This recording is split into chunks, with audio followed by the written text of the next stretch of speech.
So thank you, Madam Chair, members of the board. For the past 6 months, I've certainly had the privilege of serving as town manager. And over that period of time, I've had the opportunity, this is a product of 2 years of work from members of the board, the OPEB advisory committee, and the thoughtful input of our consultants, our retirees, and certainly members of the administration who have spent an exorbitant amount of time discussing OPEB, thinking about OPEB, the implications not only to the town's financial future, but also in terms of the impact to those who have served the town and retired from the town. So with that, and based on the input I've heard from everybody I just listed, from our work session last week to our public hearing on the 31st, I put together what I've called a pathway forward. And it takes into several considerations, but I think it's at least a point in which the board can begin discussions as to how we want to move forward on this. For me, obviously, by charter as the Chief Fiscal Officer, I do have ultimate long-term concerns about the financial future of Andover. Things are changing. We know from the GASP rules that we're recognizing a liability that the town was never required to do. So we need to prepare for that, and we need to prepare for it in a very thoughtful way. And I think what I'm going to put forward tonight for the board's consideration and discussion is really an approach that provides some balance to a complicated and emotional issue facing our town. So with that,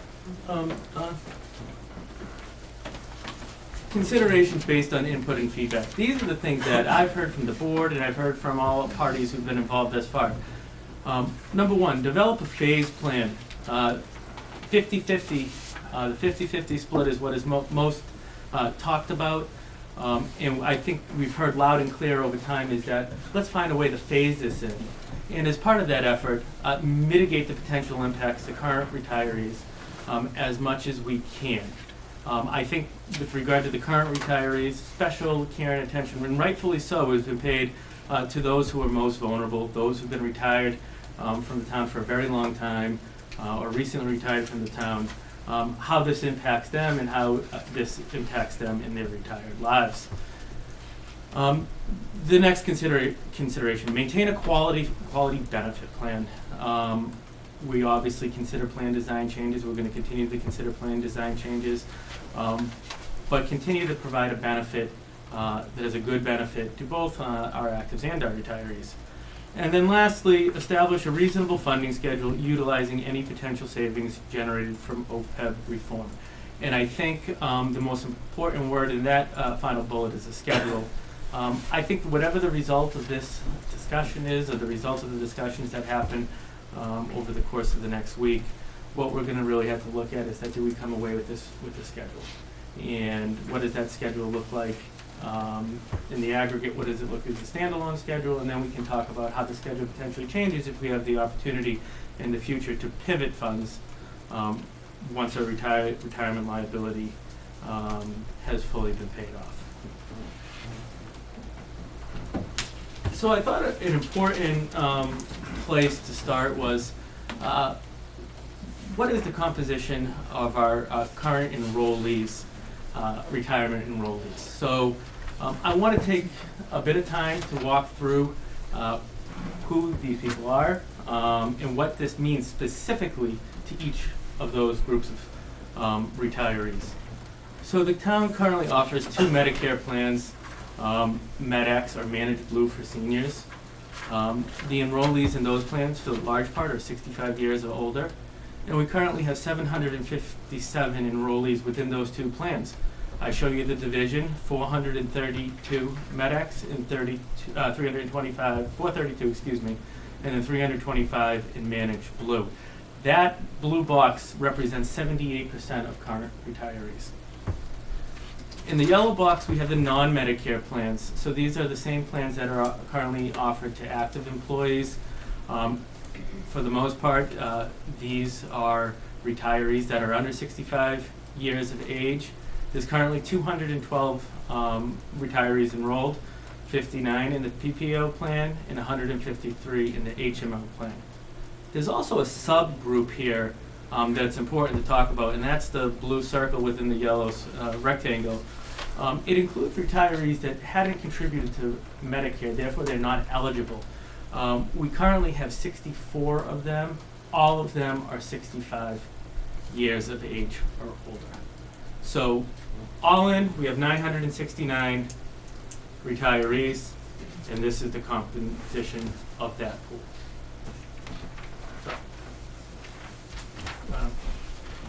So what are the components of the pathway of the plan and how it affects each individual group?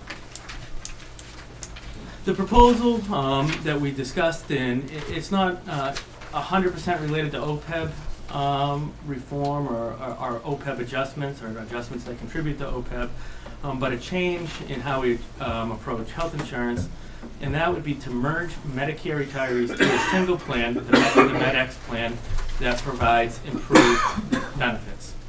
So what we're recommending is that the town continue to contribute 65 of the cost of providing that benefit throughout the duration of the plan.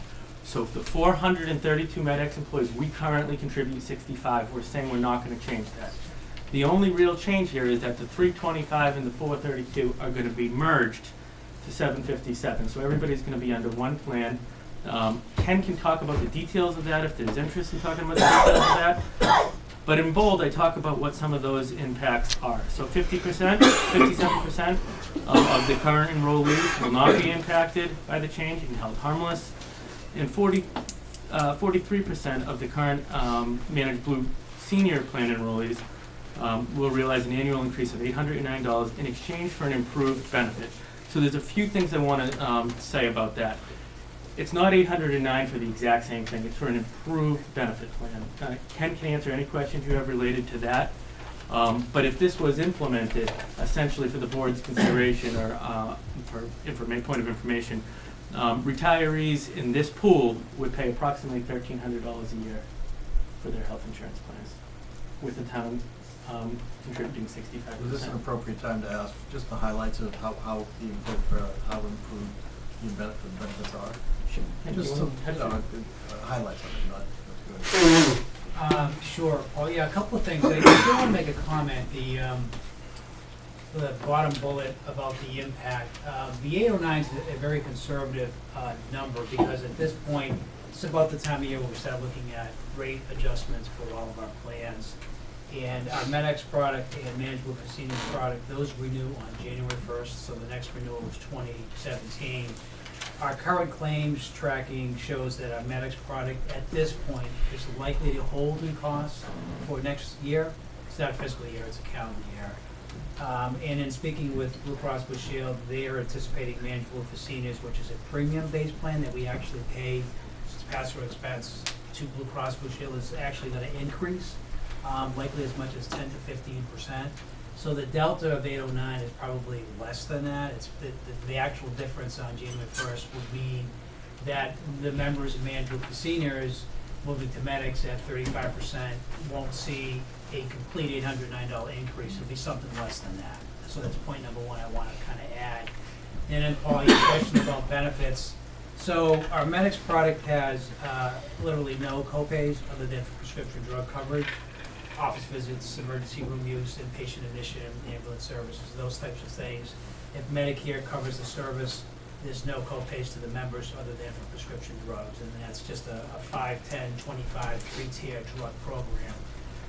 With Managed Blue for Seniors, still robust benefits, but office visits do require an office copay of $10, and there is an emergency room copay as well. So there's some additional cost features that are different under the Managed Blue for Seniors. So the town manager's comments suggest that while there may be a shift in premium, there'll be a reduction of out-of-pocket cost-sharing features. Will we ever determine if there's an equal dollar swap, for the higher premium versus lower out-of-pocket? Not necessarily easy to determine, but So the 809 is somewhat mitigated by the less. Exactly. It will be mitigated by both the premium split difference as well as avoided premium increase for Managed Blue for Seniors. And in addition to that, members will have less out-of-pocket costs. and Andrew touched upon this. This is being spoken about in the context of OPEB reform, but this is also part of what would normally be just health insurance management strategy, correct? Correct. Right. All set, everybody? Okay, go ahead. So now we're gonna look at the next pool of retirees, and again, there's a pool and there's a subset of that pool. So those who are included in the yellow box, if you will, the retirees that are under 65 years of age, again, that's 212 of our 969 current retirees. The plan before the board would reduce the town's contribution to those plans over a 4-year phase-in period. So year one, FY17, which begins July 1 of this year, the town would contribute 65%. In year two, FY18, the town would contribute 60%. In year three, the town would contribute 55%, and then in year four, the town would contribute 50.01%. The reason it's 50.01 is that the town has to contribute by the section of the law adopted more than 50. So 50.01 essentially accomplishes that.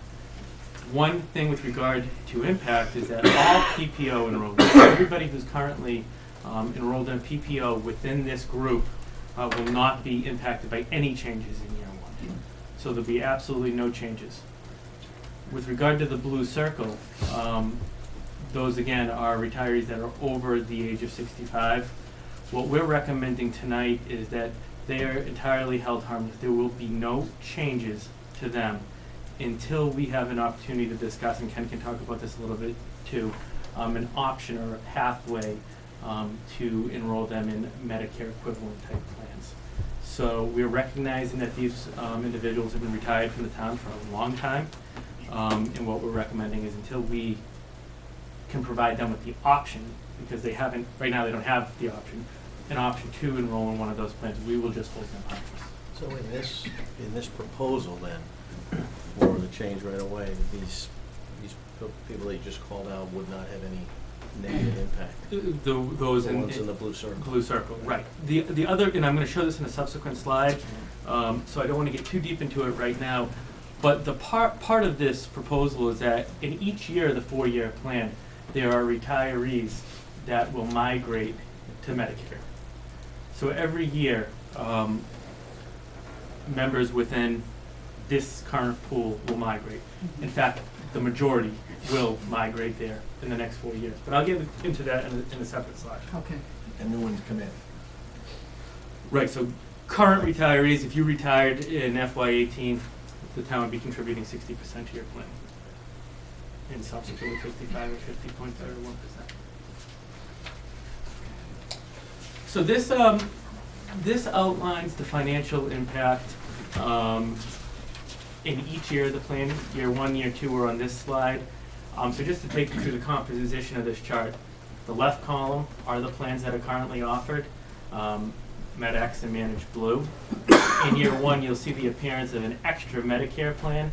That's only because the proposal would be that we integrate or migrate everybody to one plan on January 1. So for 6 months, we would maintain 2 plans until we're able to migrate as of January 1.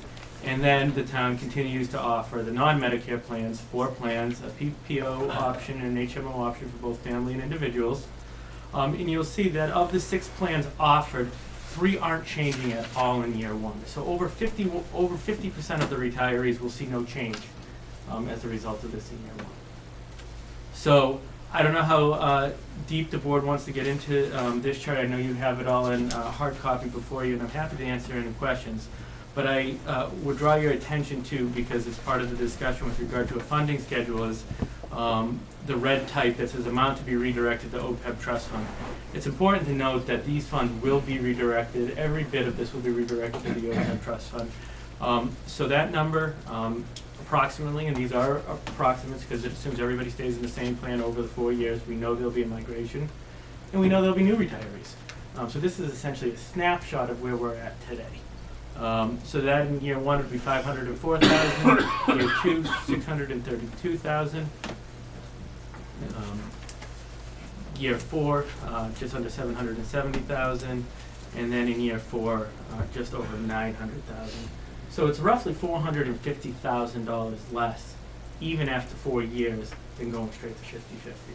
So I just want to bring that to the board's attention. So I don't know if there's any specific questions with regard to this chart. And you said that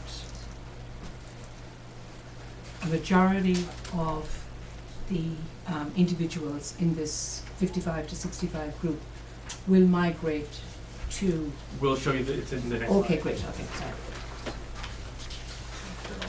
So this is by age, the composition of those that were in the yellow box. So from 64 to 47. So you'll see that 68% of this pool, or 101 current non-Medicare retirees, will migrate to Medicare plans over the next 4 years, in which the town is committed to continue to contribute at the same rate that it does the most popular plan, which is the MedX plan, 432 of the 969 members. What I want to say in terms of another point of information, that only 5% of current retirees will experience the 50.01% for more than 1 year. Can you repeat that? So only 5% of current retirees will realize the impacts associated with the 50-50 split, or the 50.01, for more than 1 year. Okay.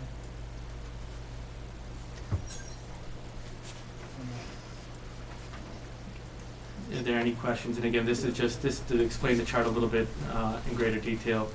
It's age, and then those enrolled in either individual plans or family plans. Okay. The hope of tonight's presentation was, again, to provide a high-level framework that is reflective of the discussions that have happened over the past 6 months and several years. What are the next steps for the board and for myself, for the administration?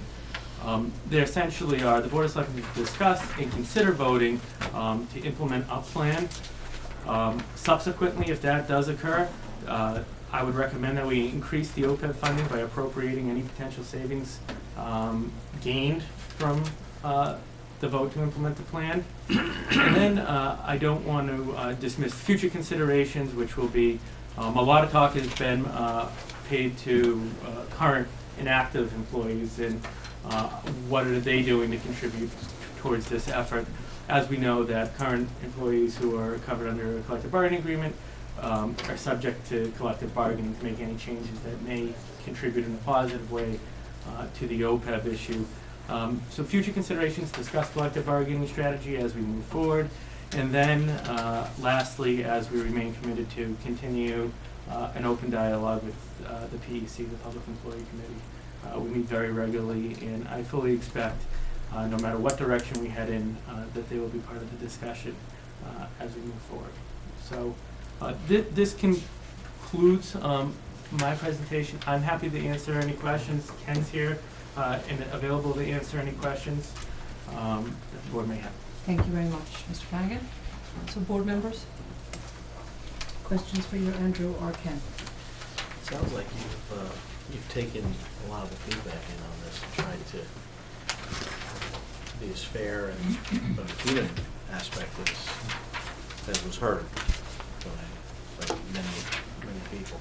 And that's why I felt it was very important to preface tonight's discussion with that this is reflective and considerate of everything that's been discussed by the multiple parties who've been part of this dialogue for a long time now. And we've been trying to get this fully funded in under 4 years. What is the estimate on this? So we're working with Siegel Consulting right now to basically provide an updated schedule on if this was implemented exactly as it was laid out tonight, what that would mean. I think a 40 to 40, probably 4-year schedule is going to be the outcome of that analysis. That does not include that if we, in 16 years from now, pay off the retirement liability and are able to redirect, I think that 40 years could become a lot less. So I think that's a positive. Okay. We'll have that analysis by Monday.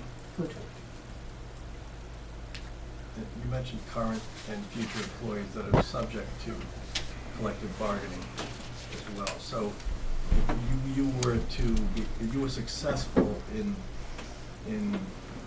collective bargaining to implement changes that are similar to this, have you modeled out any what those savings might look like and what, it would be. We can show the savings on a Yeah. year-over-year budget impact pretty clearly. We haven't done the actuarial analysis because we haven't got really even out of the gate on those discussions with the employee groups at this point. But any contributions there, any changes there would only accelerate the schedule in terms from an actuarial perspective. Right, or change the percentage impact, or possibly change the percentage impact. But I guess the more people who participate in the mitigation, you could either lower the number of years that it would take, or increase the percentage contribution. So if this is a brainstorming session, that's one way to just look at how the future might look.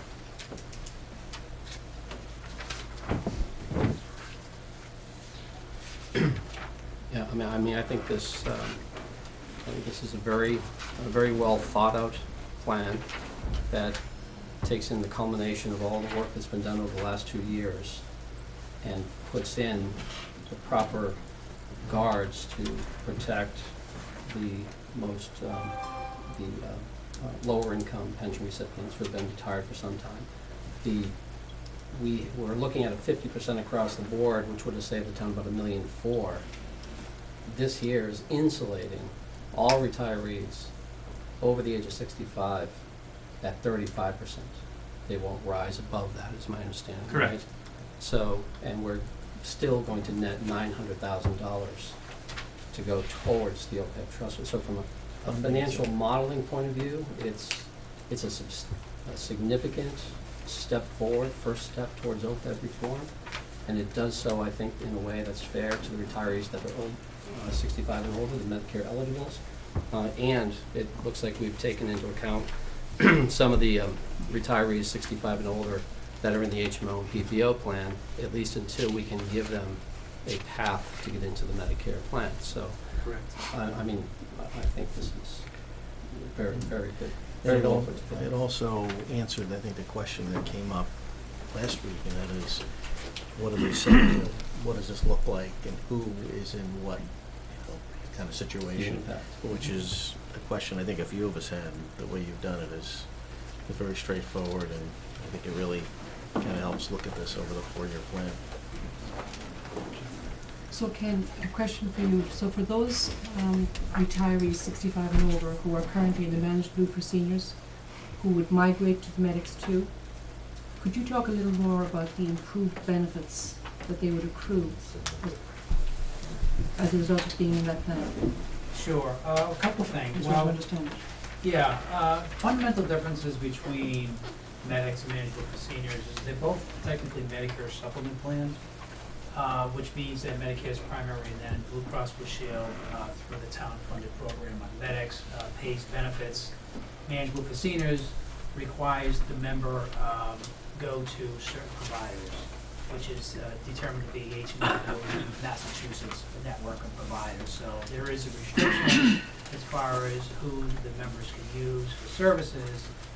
Medics doesn't require any service area requirements whatsoever. So members that do live here locally, maybe vacation, retirees won't have to worry about being out of the service area, for instance. So it's sort of a fundamental difference between the two. Secondarily, as we mentioned, there's no copays for medics other than prescription drug coverage. The drug coverage is identical to both plans. Members won't see any negative impact by moving from one plan to the other. They won't be disenrolled in a Medicare plan and then re-enrolled, so that doesn't have to occur as well. So somewhat seamless, if you will. If I can add some other benefits as risk management people, what we like about it is it improves our size of our senior risk pool. kind of gives us some better predictability in rate setting, because we have a higher population. Right now, we have a split population, almost half is in medics, the other half is in management for seniors. But I think, Mary, the biggest issue is members will not have any co-pays other than for prescription drugs. Okay. You know, and this population tends to use a little bit more healthcare than the average subscriber, and obviously there will be some savings. Okay. So as you said before, this possible 809 would likely be less, but the lack of co-pays for Sure. emergency room could mitigate that somewhat. So if you even took half of it, it would be significant. Okay, other questions from the board? So what you talked about, Andrew, was having, is this available to the public? It will be. I wanted to present it to the board, Right. but it will make it available. I guess Monday, we can put it back on the, is that what I heard? Yes. Put it back For a on the, vote. so they should have a chance, the public should have a chance to take a look at this and at least have some questions, because we can't ask questions tonight, so. We'll certainly make it Yeah, publicly we want available. public input. Absolutely. Absolutely. We'll have that on the agenda for public. Will we have the actuaries' Yes. analysis by then? That'll, I think it'll be interesting to all of us, if it does come to 38 years, 40 years, whatever it might be. And then, you know, you can sort of feel like, you know, what we've done at least will give us a light at the end of the tunnel here. Well, I think the light is the establishment of a schedule rather than the $562 million unfunded liability that otherwise will be there in 30-some years. That is definitely a light at the end of a tunnel. Yeah, So, whether we get to 0 in 32 years or 42 years, there. we're working to amortize the liability, which is huge Huge. improvements. So moving forward, this will be on our agenda for Monday night. I would like to ask the board at this point, is there anything further that you need for Monday night? To potentially vote on this. Correct. Yeah. Andrew and his team have worked very diligently on this I think they've done a over great the past job. number of weeks.